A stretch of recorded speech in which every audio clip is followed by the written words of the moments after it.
Good evening, ladies and gentlemen. I'm Lieutenant Stephen Rogers. Thank you for joining me this evening at the Patriot Desk. Well, a couple of things. First, for those of you who are new, on Monday nights, we address issues that are affecting the United States of America.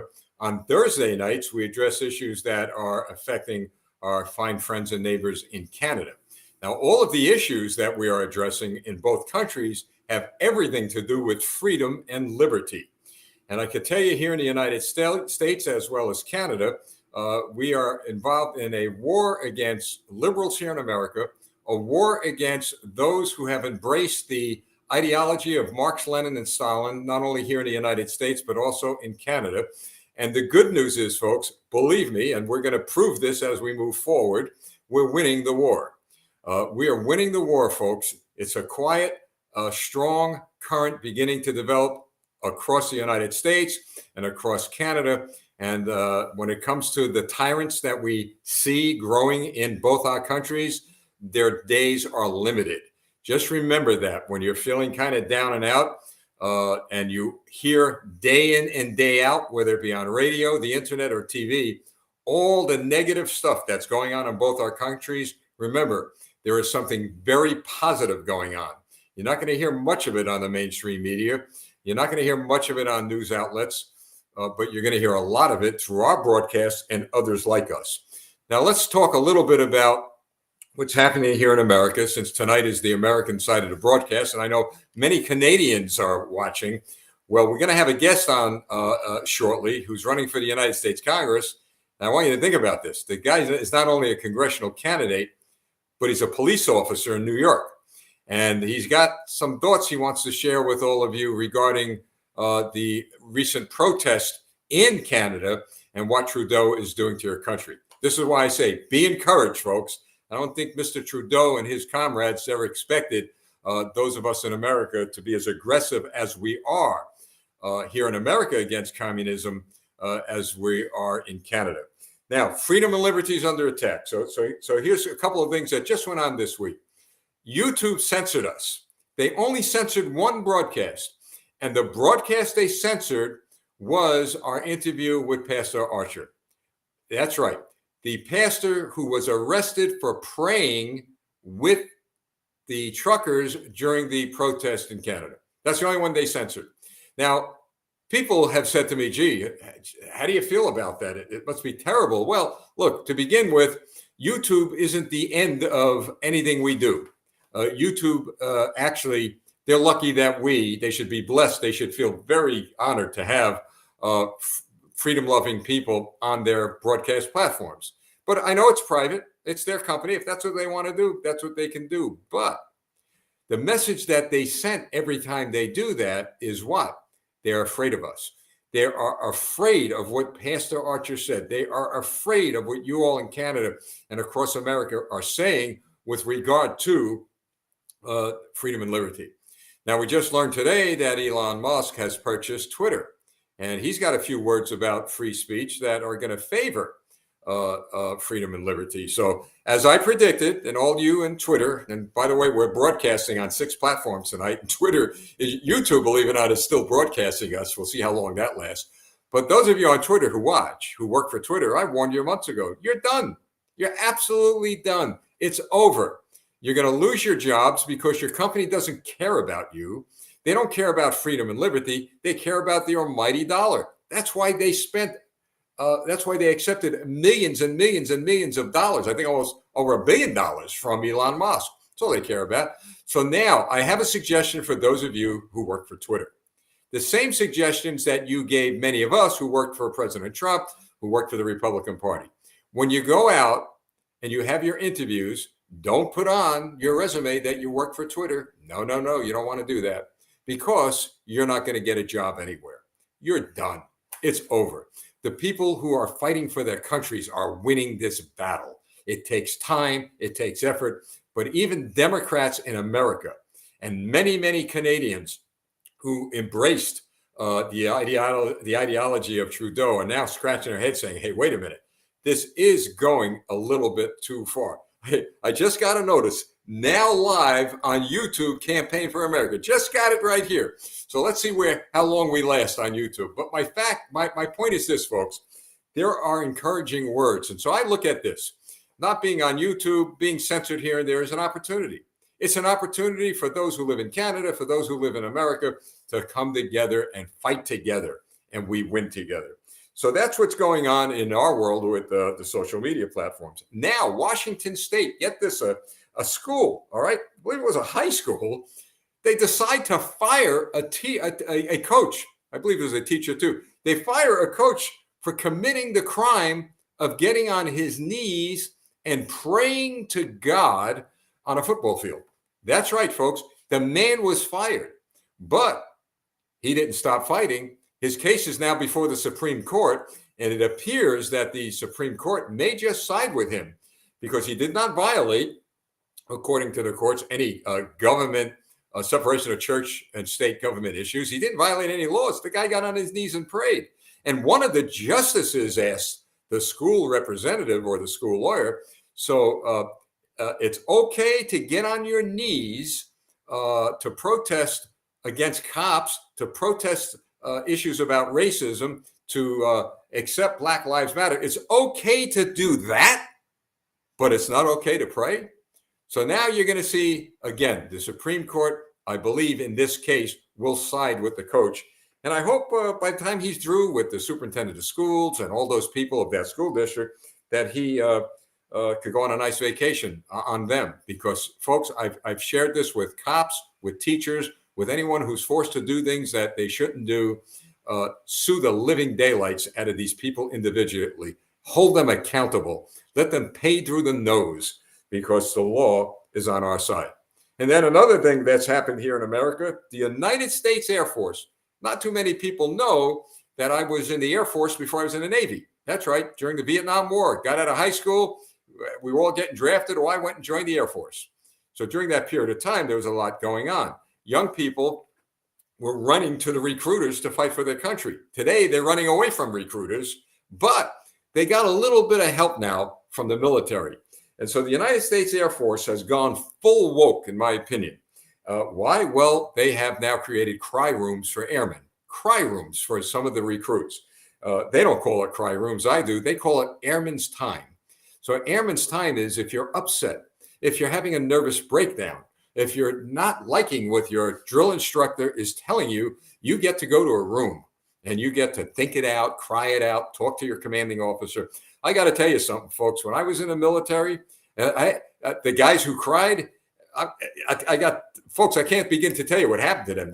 If they were crying the next day, they were crying because of what happened to them overnight.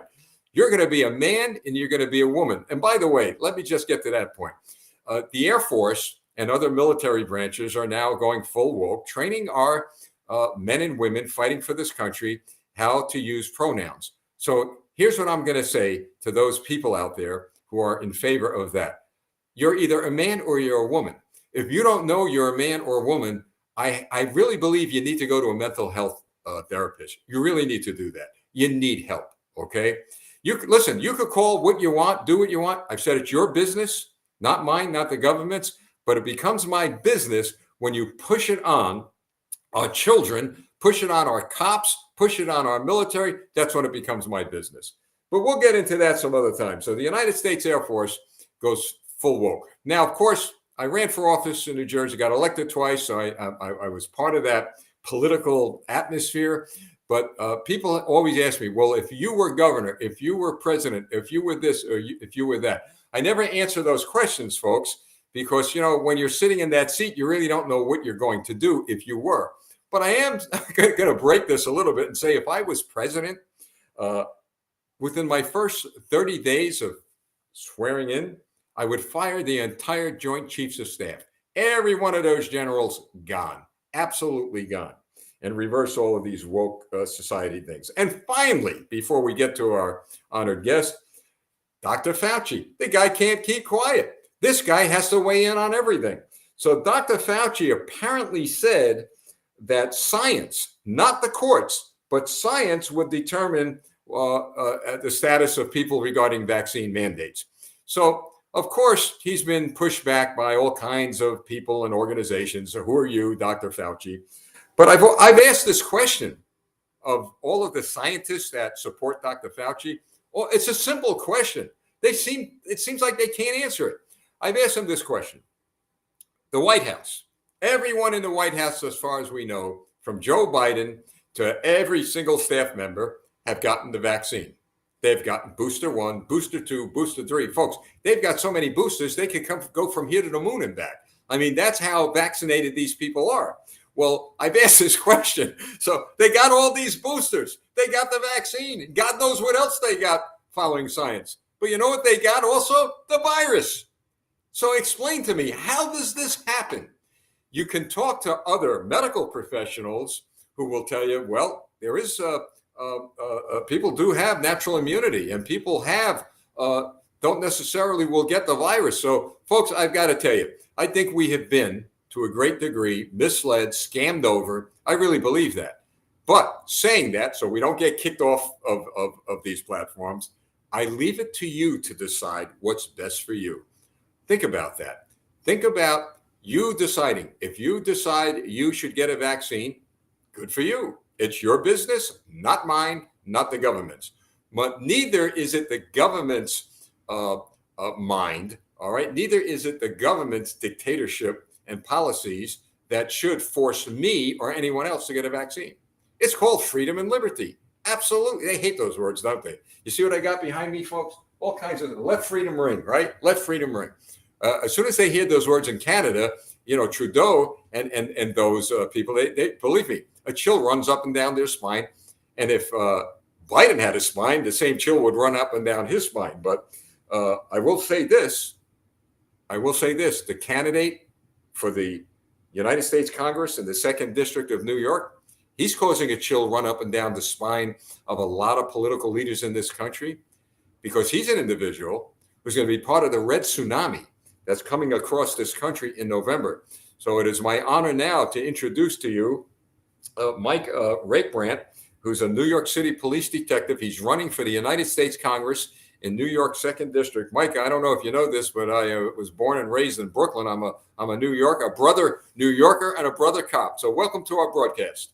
Thank you so much. Thank you for having me on. I really, really appreciate it. Thank you. Mike, thanks for being here. Mike, I'm going to ask you to speak a little louder, if you will. Okay.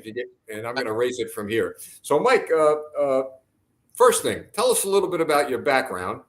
As you know, I give you all the time you want. We got a heck of a lot of people watching.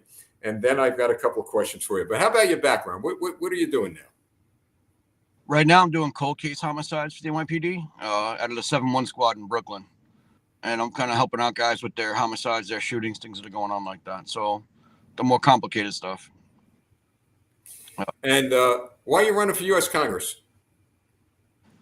I got tired of seeing everything going on. I got tired of this war on police, the war on families, the war on society, completely. The so-called woke, war that they're waging against us. I couldn't take it anymore. And I've been involved with a lot of veterans groups for a long time, other groups. I helped them with various things, and they've been kind of pushing me for a while to get into the mix. And I kept kind of telling them, maybe after I retire, but I had no real intention of doing it. But they kind of called me out, and they were right. They said, you can do it. You can win. You can actually make a difference here, but you're not doing anything. And they were right. Honestly, they were right. And I said, okay, you know what? I'll do it. So, and here we are. I'll tell you, Mike, it's refreshing to see a guy like you step up, because you're on the streets of the city where there are a lot of problems. The NYPD, the best, finest police department on earth. Mike, I didn't know till I was a little older in life that my father, after World War II, actually went to the New York City Police Department Academy. And but he got very ill at the time and couldn't graduate. And then he ended up in the private sector. But so you and I have a lot in common. Now, let me ask you this question. 101 police officers shot and killed this year, 43 to 46% rate of cops being killed. The crime in Chicago, bad, crime in San Francisco, but you're from New York. And people are afraid to come to New York. And I've got to tell you, I stay out of the city myself. So you're going to run for Congress. And I think people want to hear from you, how are you going to handle all of this moving forward with regard to not only your district, but also on a national level, because you're going to have some impact there. Absolutely. So, I mean, there's quite a bit that can be done. The biggest thing I think, so to start out with, is just fighting back against this narrative that's being pushed by, legacy media and the left as a whole, of these, crazy cops going out and just executing people, and we're shooting everybody unarmed, and we're just out victimizing these communities. And it's nothing could be further from the truth, honestly. I mean, you'll have those unfortunately aberrant circumstances where things do go wrong and they shouldn't happen, and they do. But that being said, the overwhelming vast majority of cops out there are going out there every single day to do what's right, to protect communities, to protect people, to protect your family. They have every bit of the best intentions out there. They're putting their life on the line every single day just to go out and protect people they've never met or didn't know. And we're being assassinated. We're being assassinated everywhere. It's absolutely a war on police. There's no way to sit here and look at these numbers that are coming out across the country of cops being shot, ambushed, everything else, and say that's not happening. So it's enough's enough already. We can fight that narrative. We can actually put a lot of legislation in place and a lot of other things in place to make sure that the war on police is stopped dead cold in its tracks, and we bring back accountability to these local prosecutors, to the federal prosecution system, to everything. My crime reform has literally caused the death of a lot of people across this country. Now, here in New Jersey, sadly to say, I don't know if you know this, but here in New Jersey, our police officers are no longer going to be able to chase anybody. We had an incident not far from me. Guy with hollow point bullets and a gun hopped in a car. He fled the police, and the police could not pursue him. Could not. Could you imagine that? Not pursue him. So my point is, so the guy has a gun, hollow point bullets, and then he's going to end up shooting somebody. And what I'm hearing from cops is that because of the government's not looking more to prosecute the cop than the bad guy, the cops Yep. are very reluctant to get involved in those violent incidents unless there is, as we would say, unless the bad guy fires the first shot. That has to change. Yes. And the common denominator is all of these cities where the crime is going up are Democrats. All of them. I don't know one Republican leader in one city where the crime's going up. It's all Soros-backed DAs. Soros, this is a plan that they put in place a long time ago, right? And this is just one piece of the larger whole that they're waging against us. Is this communist push, the socialist push that they've got going on. It started back with President Obama when he was in office, with this whole war on police with him, calling us out, making us out to be these murderous psychopaths, and then so from there we get these Soros-backed DAs, we get bail reform and raise the age and all these other awful bills that come down. New York, those are the names of the bills. Elsewhere, it's the same thing, different names. And it basically allows for criminals to be criminals, and it criminalizes police. We can't enforce the law. We can only enforce what's on the books. We can only do what we're allowed to do. So if we're having laws passed that prohibit or limit our ability to do our jobs, yeah, absolutely, crime's going to go up. Right now, it pays to be a criminal. Honestly, with the kinds of policy they have in place right now, it absolutely pays to be a criminal. We can't arrest you. We can't chase you. We can't use any kind of force against you. You can riot, burn down an entire city, and we're just supposed to stand there and watch it happen. It's unbelievably awful. Mike, one of the things that we've done is we have been working very hard with people who live in other countries. All right. We've looked at our southern border. We're now looking at our northern border with Canada. And we want to share, and we are sharing with a lot of elected officials about the situation in Canada under Trudeau. Now, to my pleasant surprise, you're pretty aware of what's going on there. Absolutely. We got a lot of Canadians watching this broadcast. So I'm gonna kind of put you on the spot because I want to be able to. And by the way, I know you're going to be truthful, and I don't want you to, and I know you won't slide one side or the other. You're going to just tell it like it is. But I'm sure you've seen some of what's going on with regard to the police actions against the Canadian people. I'm appalled, and I'm a brother officer. I'm appalled that there was horses. I mean, I talked to some NYPD guys. Horses were brought in, and they weren't handled properly. People were arrested, and Mike, a police chief, an acting police chief, and we're going to take him to task. And in fact, I'm going to the International Association of Police Chiefs on this. But I want to hear from you as a guy who's going to be elected to Congress, because this has a lot to do with our relationship with Canada. Who said, more or less said, we know who you are at the protest. This was a peaceful protest. And although you left, we're coming to get you. I mean, this is against everything you and I learned about police community relations and respecting the police. So here we are talking about, and rightfully so, how we want the police to be respected, and they're not being respected. And yet in Canada, they're causing a problem not only for themselves with the people, but for us. So would you please weigh in on your feelings as a cop? And I know you're going to be honest, so just lay it out there. It's absolutely disgusting, right? They were like jackbooted Gestapo. I mean, the tactics they used, what they did to these people, they were peacefully protesting. I didn't see one example of any protester in the Freedom Convoy in Canada resist whatsoever, not even remotely. Yet I did see examples of them being trampled by those very same horses you just mentioned. I saw cops going in and breaking windows of private vehicles to yank people out, going and arresting people hundreds of miles away from the protest because they happen to be there and show up on a film somewhere. Listen, I mean, at the end of the day, as cops, right, our mandate is to protect the public, from anything and everything. And when you stop and you start doing those kinds of things, when you take your job and you take your oath, and you throw it out the window to act in that manner, you don't deserve the respect of a police officer. You shouldn't be called a police officer at all. You're nothing more than a Gestapo terrorist. You're an agent of the regime. Trudeau's got his communist, leanings, and he's totally trying to transform that nation above us into a complete communist country. And to me, honestly, right now, seems like a lot of those cops are all for it, it blows my mind. It's absolutely disgusting. As a police officer, I was horrified and ashamed. Well, Mike, that's what I'll tell you. It's pleasant to hear that. And I think what you're proving to everyone listening is you're not a politician. You're going to be a public servant. You're going to represent the people. A politician wouldn't say what you said. They would skate around everything. But you see, the thing about you saying it, you say it because you have the authority to say it. You're a cop, okay?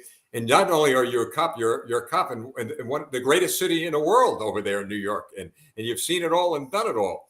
And I know we're going to hear from a lot of Canadians, and I appreciate you being brutally honest about that. Absolutely. I mean, look, the biggest message I could probably get out to anybody, whether it's Canada or the U.S., anywhere, honestly, is, folks, you're winning. You're winning this war. You are 100% winning. Gentlemen like Mr. Rogers here, gentlemen like President Trump, and others, so many others that I'd love to name now. I can't get all the names out, but you're winning. You're winning this war. You are absolutely winning this war. And the louder and the more frantic and the more ridiculous the left gets, that just is a better indicator that you are, in fact, actually winning this fight. So just keep fighting. Keep fighting. And for those of you that are able to step up and take on these roles as servant leaders, please get in the mix, jump in. We need them. We need every position filled, from dog catcher to president. It needs to be servant leaders and patriots like us. Mike, the business people in your district have been severely hurt by mandates. Oh, yeah. And the infrastructure bill, I think your opponent, didn't they vote for that infrastructure bill? Garbarino, he voted for the infrastructure bill, funding illegal, January 6th. We have the same problem here, where Republicans, who are supposed to represent our best interests, voted for the infrastructure bill. And I can't for the life of me understand why there are Republicans who are touting that as one of the best things that ever happened, because a lot of that bill, the money, is not going for the infrastructure. No, almost none of it. Like 90% of it's going to these liberal causes and special interests.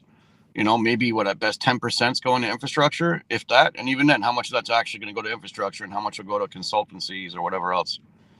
Disgusting bill. Should never have even made it to the floor of the House rather than it being passed.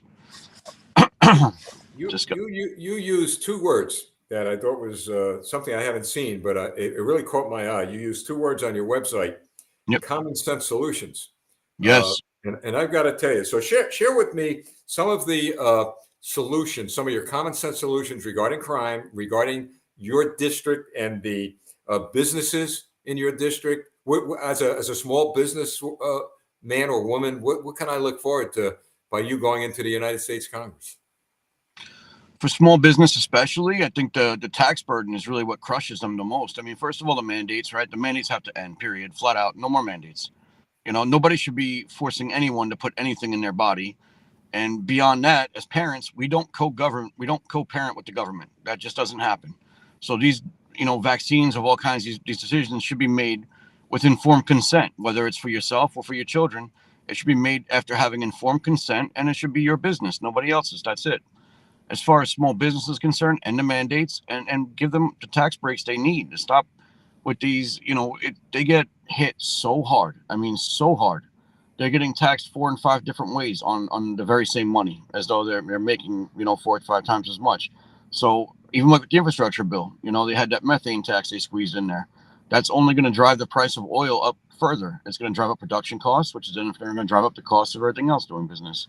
So I think an end to all these economic policies we're seeing coming out of Biden administration will be a dramatic, way to get back to actually bringing back our small business community and giving them back some kind of leverage to be able to really just exist right now. You couple that with some tax reductions and maybe subsidies for certain types of business, and I think we would create a much, much stronger business environment for them to be able to really grow and really bring on more employees and really start to bring our economy back to where it should be. The Biden administration keeps passing off these so-called jobs reports, but these jobs aren't being created. Their jobs are just happen to be coming back after we shut down for almost 2 years.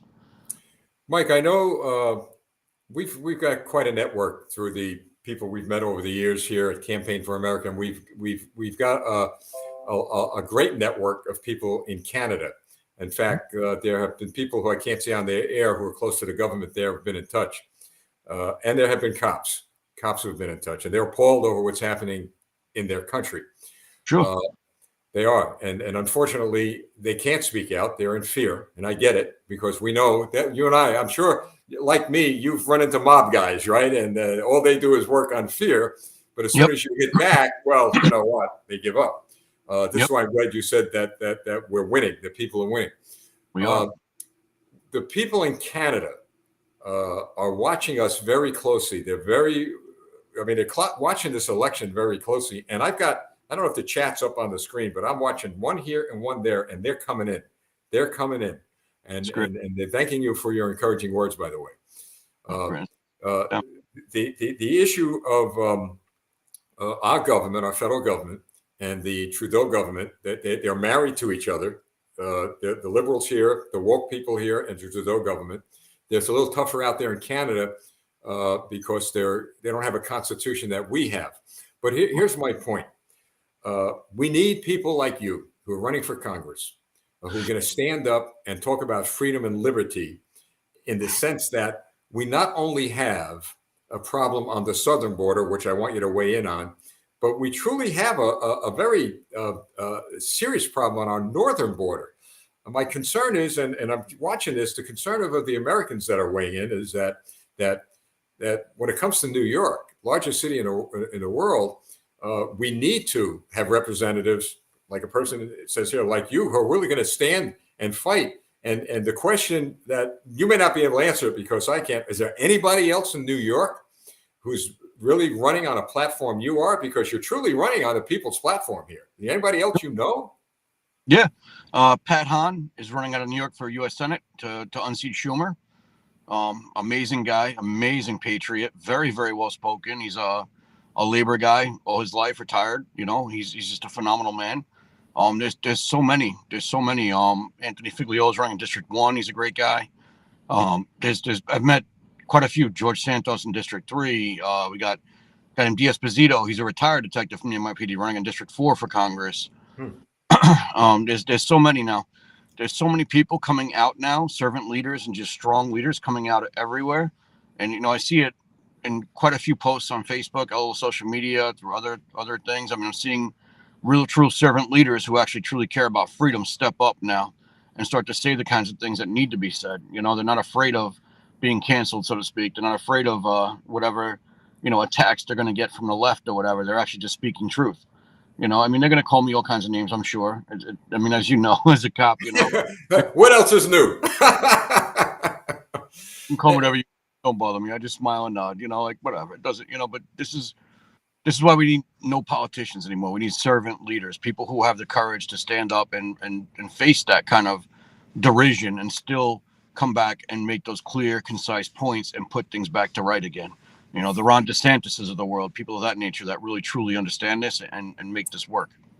We've encouraged people, and I'm sure you have, to get involved locally. Run for your school boards, run for your city councils. Now, I'll tell you, individual rights and freedoms have been challenged in New York, but fortunately, some of the courts have overturned these mandates on people.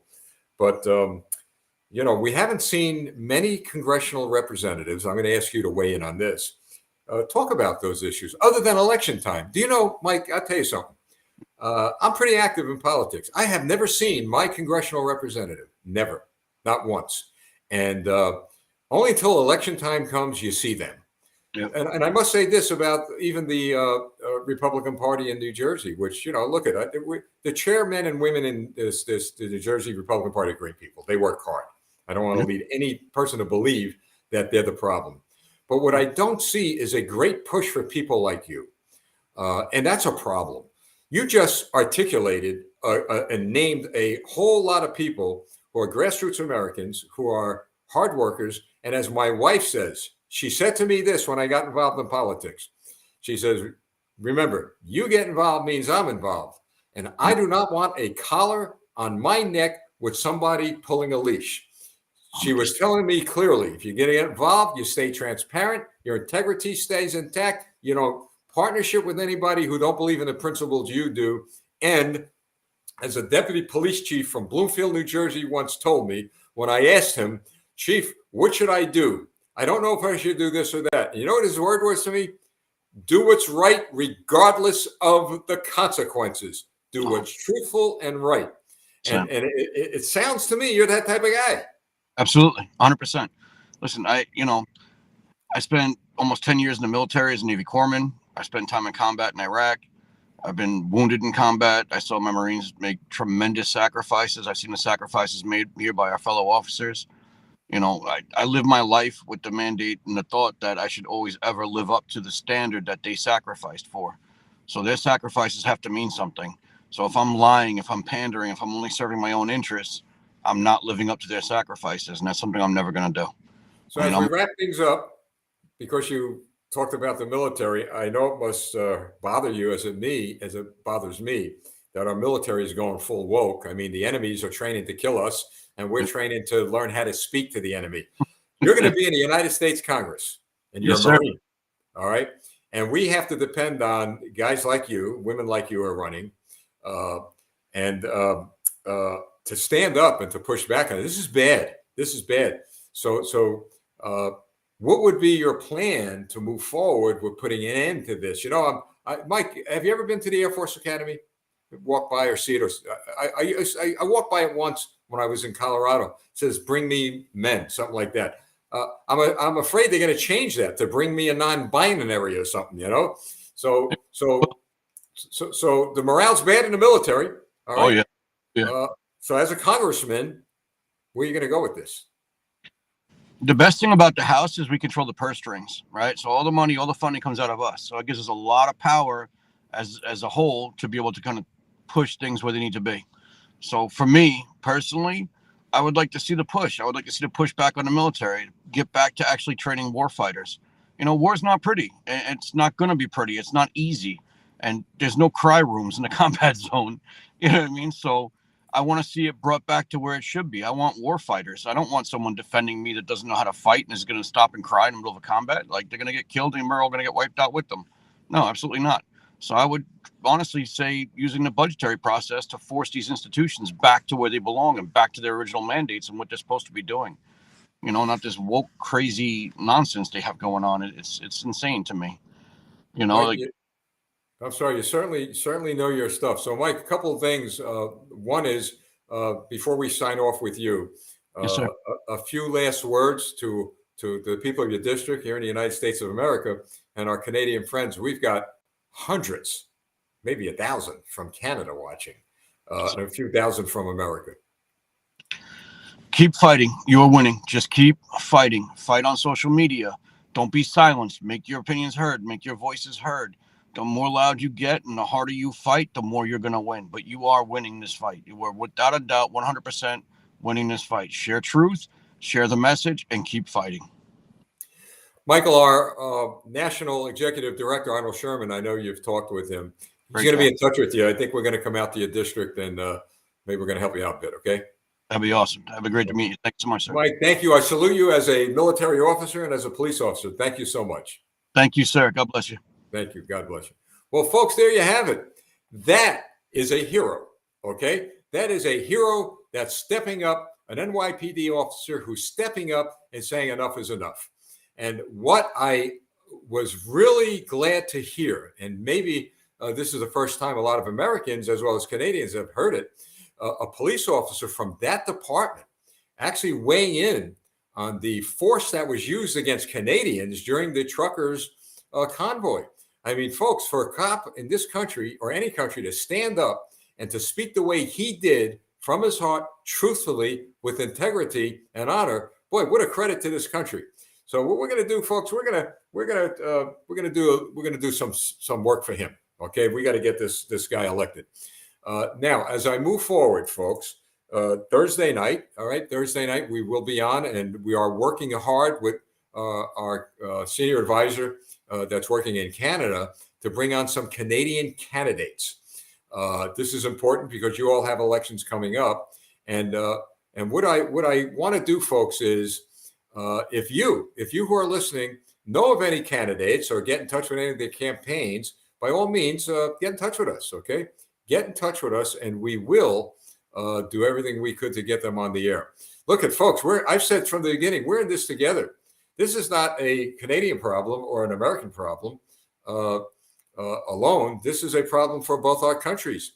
It's a problem not for us, okay? It's a problem for Trudeau in Canada. It's a problem for Biden here. It's a problem for their masters. And who are their masters? Well, you got the name Schwab, right?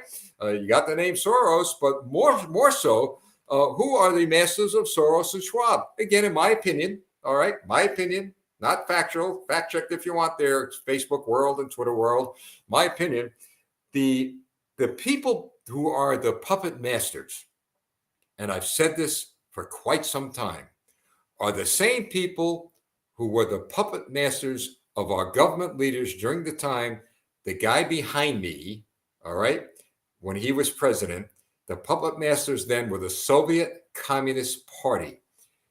As Mike just said, as Mike Brandt just said, during those times, Reagan was telling everyone, you're winning, keep the fight, you're winning, and we won.